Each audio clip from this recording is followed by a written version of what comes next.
කූවාට වැඩක් නෑ සුවඳ විහිදන්නේ නැත්නම්. ගසක් කූවාට වැඩක් නෑ ඒ ගස පළ දරන්නේ නැත්නම්. මහා සාගරයක් කූවාට වැඩක් නෑ එහි ජලය බීමට නොහැකි නම්. එසේනම් ඔබ අප මිනිස්සු කූවාට වැඩක් නෑ සාර ධර්ම නොමැති නම්.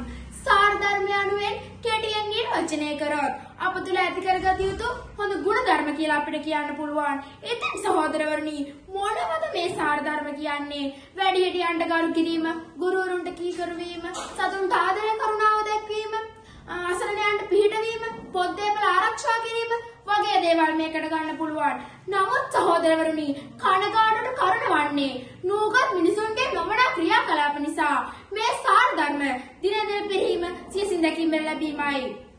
බලන්න නූගත් මිනිසුන් පාරේ වාහන පදවන සැටි බලන්න. නූගත් මිනිසුන් පාරේ ගමන් කරන සැටි බලන්න. ගොඩනැගිලි මම්මා වදදි කරන හැටි බලන්න. මුළු සමාජයම පිරිහිලා නේද? අපිට වැරදුනේ කොතනද? පොතපතේ දැනුම පමණක් හඹා ගොස් උකතුන්ට පමණක් මෙරට වෙනස් කරන්න පුළුවන් කියලා හිතපු අපිට නෙවෙයිද? ඉතින් සහෝදරවරුනි මේ එළඹී ඇත්තේ ඔබගේ මගේ කාලයයි. සාර ධර්ම තුලින් සෝමිනක් ඇති කරගත යුතු කාලයයි. ඒ සඳහා අප කුඩා කල සිටම ගුරුවරුන්ට කීකරු වෙමු, වැඩිහිටියන්ට සලකමු, සතුන්ට ආදරය කරනව දක්වමු, පොත් දේපල ආරක්ෂා කරමු. පාසල් අධ්‍යාපනය මෙන්ම දහම් පාසල් අධ්‍යාපනයද එකසේ උගන්වමු. මම එක ගල්ලක් වන්නම්, ඔබ තවත් ගල්ලක් වන්න. අපි මහා පෞරක් ඉදි කරමු. සාර ධර්ම සුරකින මහා පෞරක් ගොඩනගමු.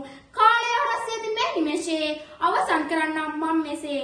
මගේ රට, මගේ ජාතිය, මගේ ආගම දහම, මගේ දෙමාපියන්, මගේ ගුරුවරුන් යන හැඟීම නැතිනම් කීමද ඵල අප ලැබූ මිනිස්කම.